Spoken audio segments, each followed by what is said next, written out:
For nearly 80 years, the Metropolitan District Commission, known as the MDC, has been providing area residents with clear, clean drinking water and dependable wastewater treatment and other services. The MDC, with its 30,000 acres of land, trails, and reservoirs, also maintains some of the most popular recreation sites in Connecticut. The following informational and educational program is a presentation of the MDC to provide you with more information about the programs and services that we offer. The MDC is committed to protecting our environment and to enhancing the quality of life in this region.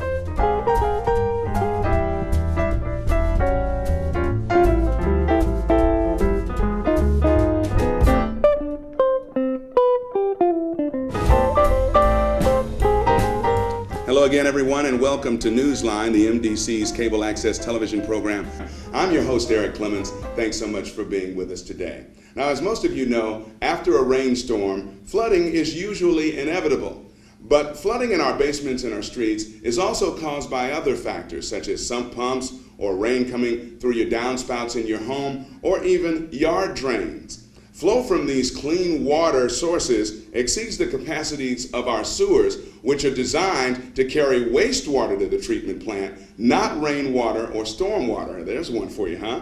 But to tell you more about that, we'll take the next half hour to do that. And you, the homeowner, can make some simple fixes to help solve the situation as well. I need some experts to help us explain this to you over the next half hour, and I have a couple with me today on the program. Tim Dupuis, Senior Vice President, Program Manager of the Clean Water Project, and Jason Waterbury, the Project Manager, SSO Pilot Program of the Clean Water Project and the MDC. Guys, thank you so much for being with us. All right, Tim, let's begin with you. We're gonna, I guess, hear often in this program today two terms that you're gonna use to describe this issue. Both are sources of the excess water into our sewer systems. That's correct? That's correct. The two big words we use a lot are inflow, which is clean water that's coming when it's raining. So basically, rains on your roof, goes into your downspout, gets into the sewer, that's inflow. We don't want that. All that clean water can stay out. And the other one's infiltration. That's basically groundwater. So it goes on your lawn, gets down to the pipe, there's some leaks in the pipe, then it gets into the sewer that way. So those are the two ways clean water gets into the sewer system. Oh, and that's not what we want here. That's No. It takes up the all that room that we want for the wastewater, and when you flush your toilet and those kind of things, we want to make sure that that has plenty of room to get there. We don't want to waste all that room with the clean water. All right, and then I kind of segued into the next thing, some of the problems created by this extra water, so to speak. I know you put it succinctly, but maybe it takes a little more understanding, because people do wonder, why are my streets flooded? What's going on here? Yeah, the big challenge is that everybody wants to get that water out of their house. So, that's one of the problems. So we've got to make sure we put it in the right spot. So sump pumps, roof leaders, all those kind of things, if it goes into the sewer, getting that clean water that doesn't need to be treated into the sewer, what it does is it puts in so much water that the pipes can only take so much. So then it backs up somewhere, and that's where we have problems, because it'll back up in the lowest spot. So it might be your basement, it might be your slop sink, it might be a basement toilet, those kind of areas. And the last thing you want is that water coming back into your basement. So if we don't put the clean water into the sewer, the dirty water won't come back into your basement. All right, good enough. One more thing. Haven't forgotten you yet, Justin, so stand by. Now, of course, a lot of people at home, they've heard all about the Clean Water Project, and they're saying to themselves, hey, I thought the Clean Water Project, which is, of course, one of the largest reconstructing projects of our sewer system in the region, one of the largest ever, would address problems like this. I thought that's what they were doing, making the pipes bigger and everything so we would never have floods. What do you say to that person? Well, it is. It's doing a lot of that, but we're doing it in a lot of different ways. So we're taking a little bit, we make some of the pipes bigger so we can get more flow down the treatment plant, make the treatment plant a little bit bigger. But another big portion of it is taking a lot of that clean water out.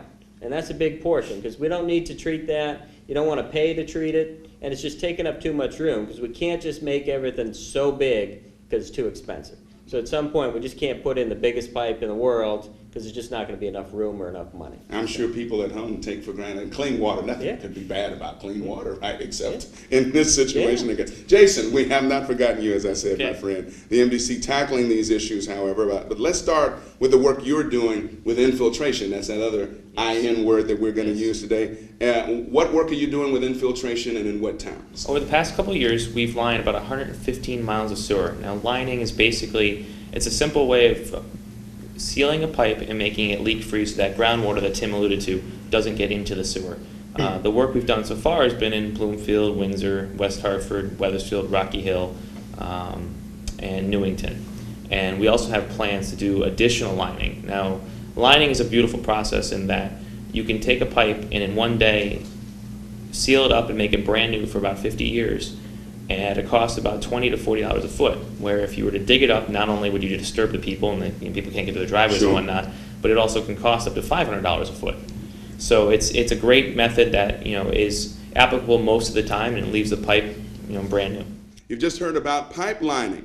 It's a program that is cost-effective, non-intrusive, and of course life-extending to the pipes that are underground without disturbing you, the consumer, by having a lot of dig-ups and construction blocking your way at home. Let's show you how that program works. The MDC is implementing a series of innovative initiatives to improve the region's sewer system as part of the Clean Water Project, the first phase of which was approved by voters in MDC member towns in 2006. Construction of new sewers, increased storage capacity, and expansion of the Hartford wastewater treatment plant are all part of this long-term solution, which will significantly reduce combined and sanitary sewer overflows and improve water quality in our rivers and streams. Another important component of the Clean Water Project involves extending the life of the MDC's existing sewer infrastructure wherever possible through the use of state-of-the-art pipelining technology. Combined with MDC's comprehensive cleaning and maintenance program, pipelining can increase the life of existing sewer lines by more than 50 years. Here's how it works. CIPP is a pipe within a pipe, installed without digging. Resin-saturated, coated felt tubing is inverted or pulled into the existing pipe. Hot water or steam is then circulated throughout the tubing, curing the resin and forming a tight-fitting, jointless, corrosion-resistant pipe within a pipe. Service laterals are then restored using a robotically controlled cutting device. Finally, the rehabilitated pipe is fully inspected by closed-circuit TV. MDC's Chief Operating Officer, Scott Jellison, explains why pipelining is a good solution for many neighborhoods. We can line a pipe for approximately $75 to $150 per lineal foot, depending on the size of the pipe. Compare that with digging, we're comparing $250 to $400 a lineal foot. So it's double. In most cases double, and in some cases triple the price to excavate the street. So the cost benefit is tremendous. Never mind the impact to the surroundings, the neighborhoods and the businesses. It's a tremendous benefit by not having to excavate that street. Pipelining rehabilitation projects are underway in the towns of Newington, Rocky Hill, Wethersfield, West Hartford, and Windsor, and may be coming to your street in the near future. The process begins with a notification letter to MDC customers in the affected areas 1 week prior to the start of the project, letting them know how the pipelining process works and what to expect during installation. Customers are notified twice more at 72 and 24 hours prior to the start of the project. It is important that customers understand their role in the successful completion of the project. First, each sewer line must be cleaned and inspected. This involves flushing the sanitary sewers with high-pressure water. To reduce the likelihood of odors occurring in the home during the lining operation, customers are asked to fill the trap on all drains with water and put the lid down on all toilet seats. Customers with a sump pump connected to the sewer are asked to unplug the pump or disconnect the hose and redirect it to drain on their lawn, driveway, or other drainage area. As a reminder, connections of sump pumps to sewer lines are prohibited by MDC ordinance and should be discontinued. Because the sewers will be temporarily blocked off during the lining period, a process that typically takes 8 to 12 hours, customers are also asked to limit their use of water during this time. Normal toilet use and hand washing are acceptable, but high-volume usage, such as doing the laundry, showering, or using the dishwasher should be avoided to prevent sewage from backing up into the home or basement. Customers will be notified as soon as they can resume normal water usage. After the work is completed, MDC inspectors will verify that the project was performed according to specifications. It is important to note that all contractors and inspection personnel will wear uniforms and carry official identification badges. Vehicles will also be prominently marked with the MDC logo. Customers with questions or concerns can contact the MDC's 24-hour command center at 860-278-7850, extension 3600. The MDC was fantastic. In some of the letters that they wrote us, the communication before they started, they gave us advance notice as to all the possible things that could have happened. None of them happened on the street. There was one that we would get a flashback or something like that, or the water would be disrupted for a few hours. Well, I didn't notice any of that. The MDC is taking a proactive approach to ensure that the sewer lines function at maximum efficiency through preventative maintenance initiatives. MDC's Capacity Management, Operation, and Maintenance Program, better known as CMOM, has enabled us to step up our cleaning and inspection schedule to prevent small problems from turning into larger ones. We've tripled our capacity, cleaning over 585 miles of pipe every year, the equivalent of driving from Hartford to Cleveland. The CMOM requirements are that we clean our entire system, 1,200 miles of sewer, every 5 years. With our new trucks and with our new procedures that we've just mentioned, we're actually planning to clean the system every 2.5 years or less. These new trucks and the new processes, we used to clean with one truck about 40,000 lineal feet per month. We're doubling that to 80,000. So we've actually far exceeded our CMOM mandates, which is part of the Clean Water Project, to actually clean the system every 5 years. Pipelining and CMOM are long-term programs with long-term benefits to the region. We are already seeing the difference. Even during wet weather periods, we have significantly reduced SSOs and CSOs into our rivers and streams since these initiatives began. For more information, please visit www.themdc.com or call 860-278-7850, extension 3600. The MDC has numerous construction projects taking place in the greater Hartford area, which may cause some traffic disruptions. To get up-to-date traffic information, please visit www.themdc.com and click on the traffic icon to view a Google map highlighting traffic restrictions, or contact the MDC's Command Center, available 24/7 at 860-278-7850, extension 3600. The Metropolitan District is committed to protecting our environment and the quality of life in this region. Okay, great. Now to the inflow issue, and tell us about the work that's being done there. Now, to date, what we've done is we've surveyed a majority of our system in those towns I mentioned. We've identified some areas where we have catch basins and other public connections to our sewer, and we've worked with municipalities to get those connections out. And we've also identified some certain areas where there are private connections where we are still in the investigation stage, doing building inspections, working with homeowners to determine what is actually connected, and then as part of the pilot program, which I'm the project manager of, we're going to evaluate different techniques to get those connections removed. Yeah, I was going to segue right into that. You started that pilot program as you spoke of, and let me get this right, checking my notes here. You evaluate the inflow solutions, determine how effective those current fixes actually are, and actually removing the inflow to the system, and at what cost. Can you Correct. Give a little more detail? What we did is, as part of the Clean Water Project, we were tasked with fixing a very large collection system. So what we did is back in 2005, we started collecting some data, basically evaluating our system. And the intent was to build a sewer model, a computer model, so that we can use as a tool to figure out what fixes we need and where. One of the things we found out was that this lining process that I mentioned, and other like lining of manholes or whatnot, hasn't quite been evaluated as far as how effective it is at getting the infiltration out. Even across the country, no one's really gone on this journey before. So in 2009, we put in some meters in the system to figure out, establish a baseline, see how bad, how much wastewater we have there under normal conditions or under storm, rainy events, that kind of thing.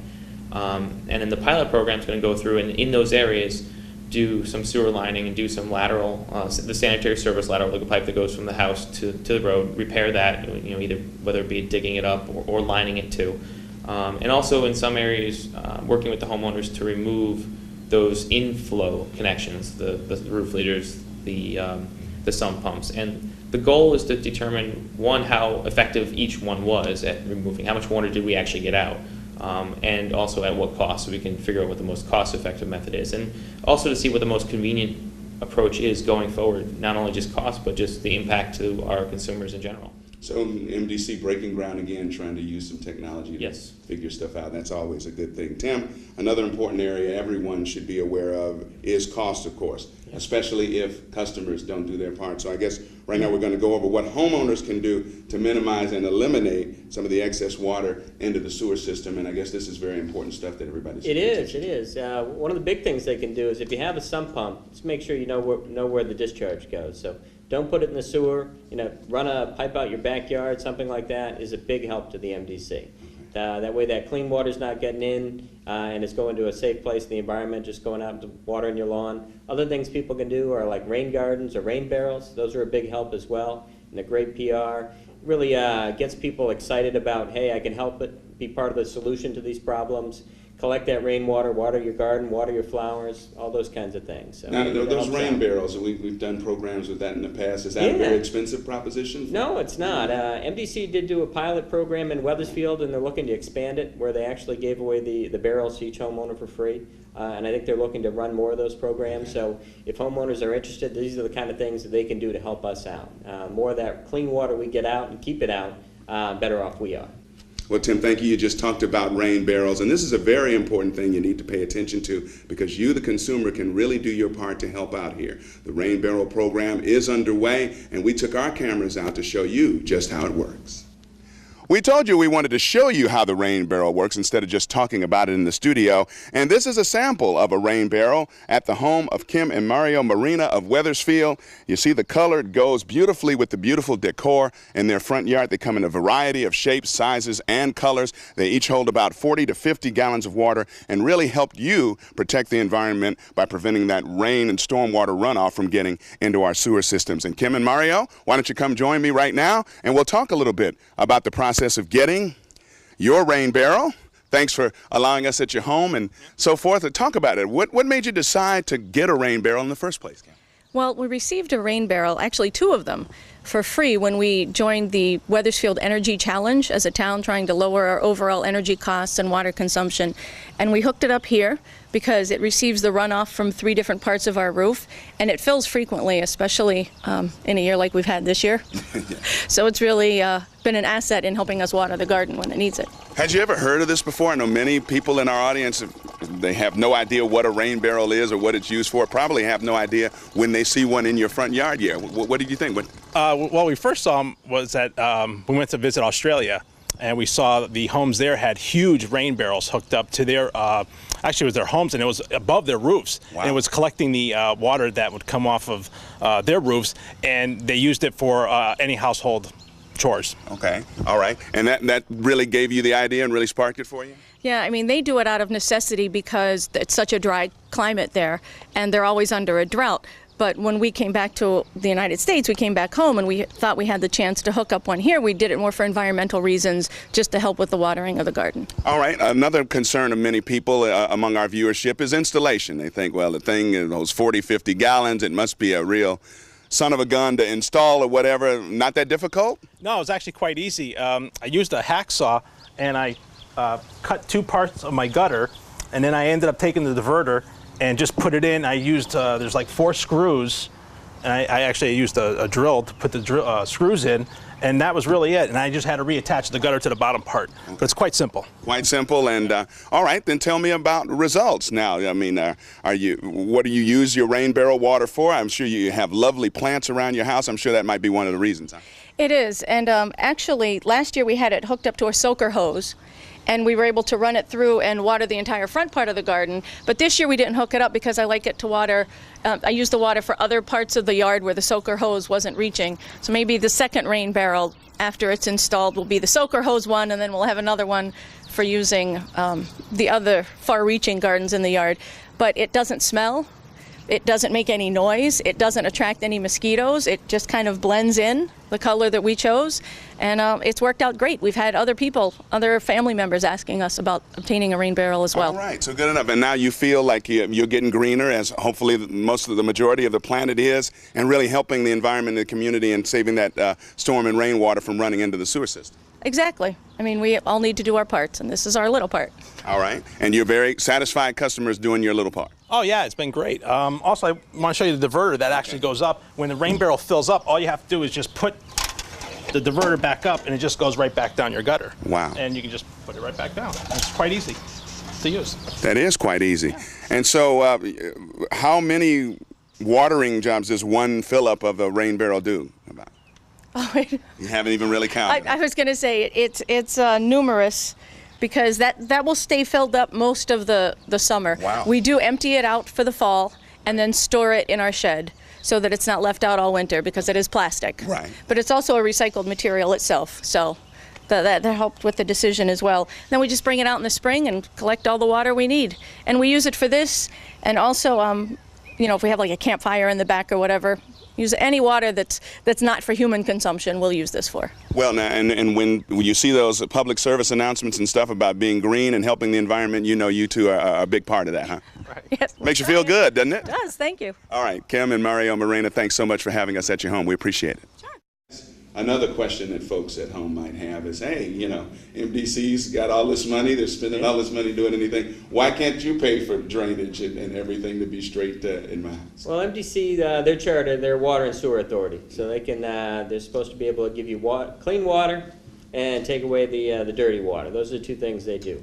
All the towns, each separate town has their own drainage infrastructure and roads, so the towns are responsible for that. MDC's doing their part to try to work with the towns to make sure we coordinate solutions, so if we're digging up a road and the town needs to do improvements, that way we can do it at the same time to make sure we're not digging up the road right after we repave it. So the MDC is actually doing a really good job of coordinating with each town to make sure that if they're going to pave a road, we get our work done first. So we're trying to make sure we leave it better than we started. So let's review one more time for folks at home that can help out and really help alleviate some of this excess water problem. Some pumps, make sure they drain somewhere, not into the sewer system. Not into the sewer system. In your backyard.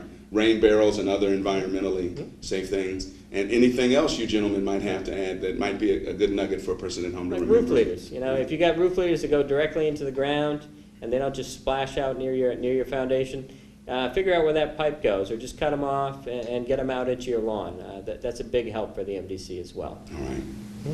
Jason? No, the only other thing I would add, Eric, is that actually Tim made me think about this talk, is the pilot program. We're actually, one of the aspects of the pilot program is we are working with the towns to extend some of the stormwater drainage pipes so that we can remove those connections and connect into. So that's part of the pilot, is to, you know, get all the impacts as part of the removing it, which includes building new stormwater pipe.